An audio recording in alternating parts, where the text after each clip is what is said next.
जय श्री कृष्ण।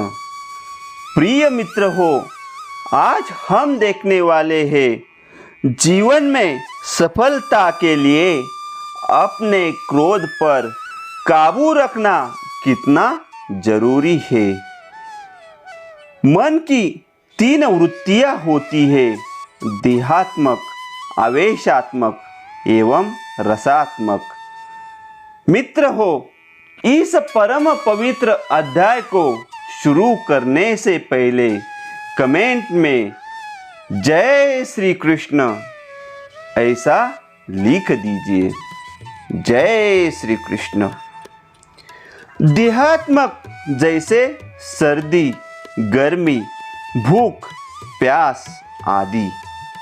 आवेशात्मक जैसे भय, काम, क्रोध आदि।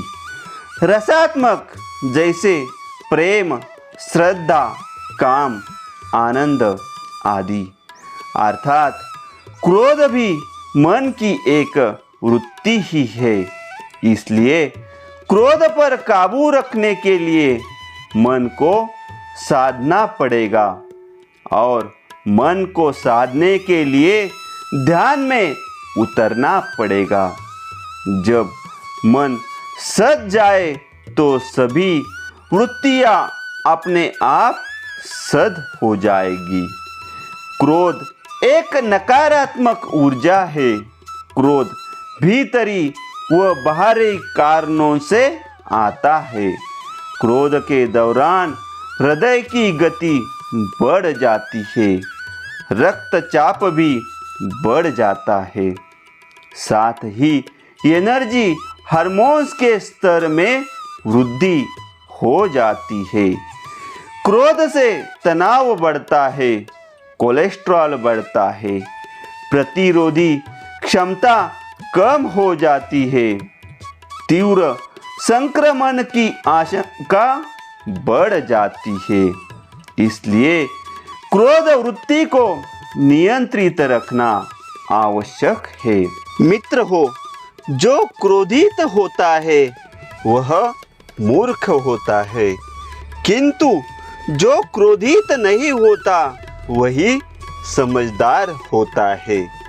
क्रोधित होना आसान है, किंतु सही बात पर, सही वक्त पर और सही व्यक्ति पर क्रोधित होना इतना आसान नहीं है।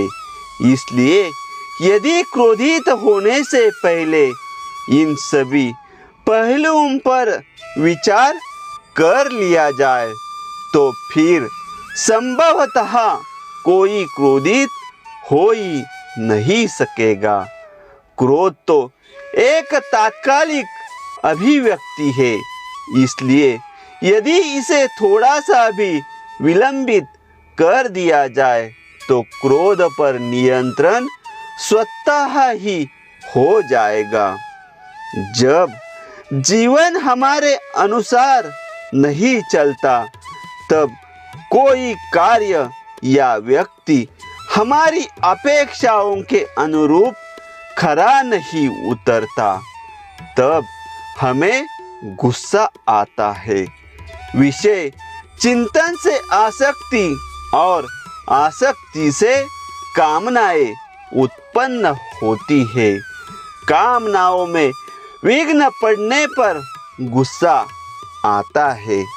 जब प्रेम व करुणा में कमी आती है तब क्रोध की बारी आती है। जिस वक्त क्रोध मस्तिष्क पर आधिपत्य कर लेता है तब विचार शक्ति शून्य हो जाती है। क्रोधित व्यक्ति का मुख तो खुला रहता है, किंतु आंखें बंद हो जाती है। इसलिए जहाँ तक हो सके क्रोध से बचिए। मित्र हो, शराब पीने या क्रोधित होने पर आदमी पशुता में लौट जाता है। याद रखे, शराब पीकर या क्रोधित होकर दुनिया को नहीं बदला जा सकता। इसलिए दुनिया जैसी है वैसी ही स्वीकार करे। पर हाँ, यदि आप अपने आप को बदल लेते हैं तो दुनिया आपको बदली हुई ही लगेगी। किसी ने ठीक ही कहा है, जिसे रूठना, मनाना और मनना आता है, खुदा भी उसके पीछे पीछे चल आता है। जिस प्रकार छोटा बर्तन जल्दी गर्म हो जाता है अथवा जल्दी छलक उठता है, उसी प्रकार औंधा आदमी भी जल्द ही लाल पीला होकर क्रोधित हो उठता है। इसलिए छिछले नहीं, गहरे बनिए, धीरे और गंभीर व्यक्तित्व के धनी बनिए। याद रखिए, आपकी किसी न किसी कमजोरी का परिणाम ही क्रोध है।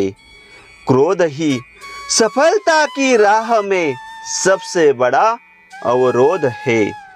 इस अवरोध को हटाइए, क्रोध को बोध में बदलिए, तब सर्वत्र आपकी प्रशंसा होगी। हर काम में आपको सफलता प्राप्त होगी। याद रखिए, क्रोध में लिए गए निर्णय प्राय गलत ही होते हैं। क्रोध एक खर्चीली विलासिता है जिसे बड़े लोग ही भोग सकते हैं। क्रोध में हम खोते ही खोते हैं, पाते कुछ भी नहीं है।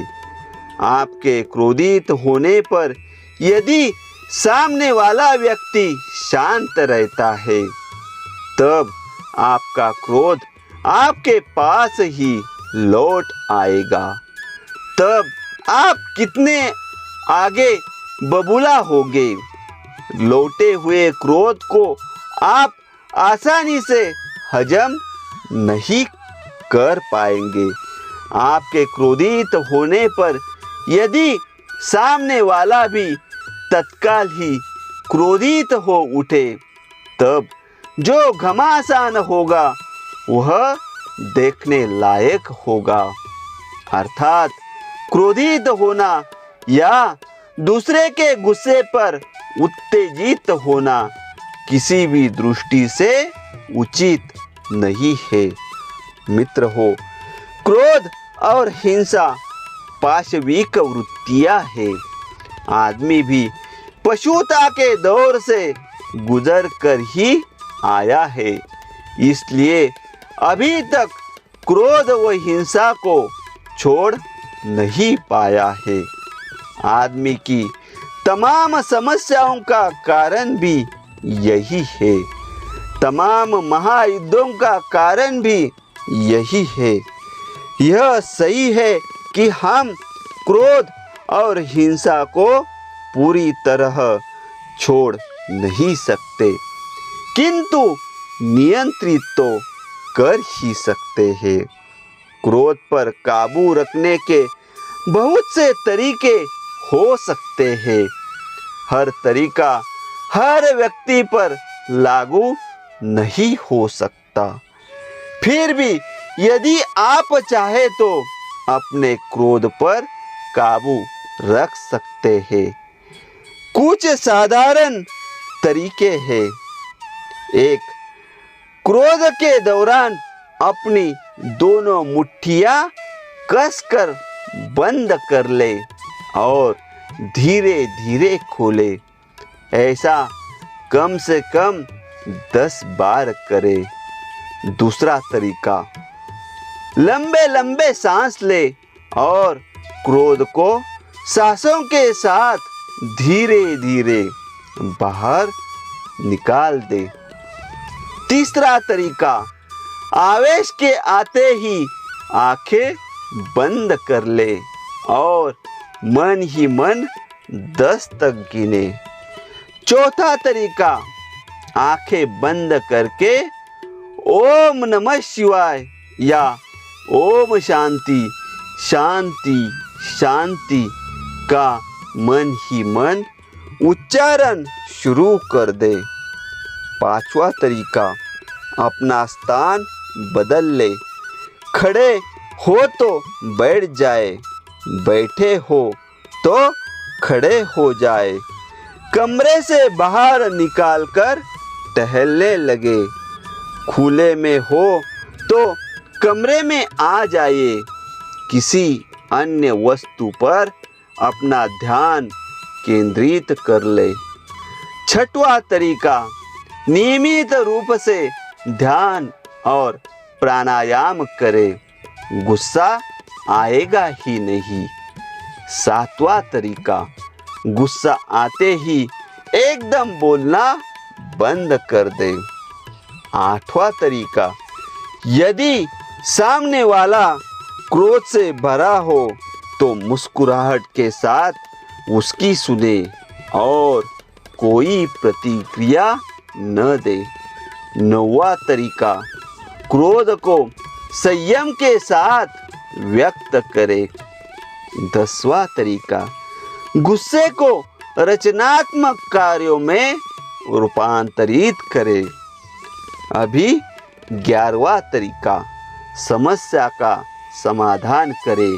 याद रखें, आप हमेशा सही नहीं हो सकते। मित्र हो, अभी हम एक दृष्टांत देख रहे हैं। एक महान व्यक्ति ने अपनी आत्मकथा में एक स्थान पर लिखा है कि उसकी माँ ने मरते समय उसे एक बात कही थी, यदि किसी पर क्रोध आ जाए तो अपने क्रोध की अभिव्यक्ति 24 घंटे से पहले मत करना, अर्थात तत्काल प्रतिक्रिया करने और अपने आप को सही सिद्ध करने की लगातार कोशिश करने के कारण ही विवाद पैदा हो जाता है और छोटे से छोटे विवाद को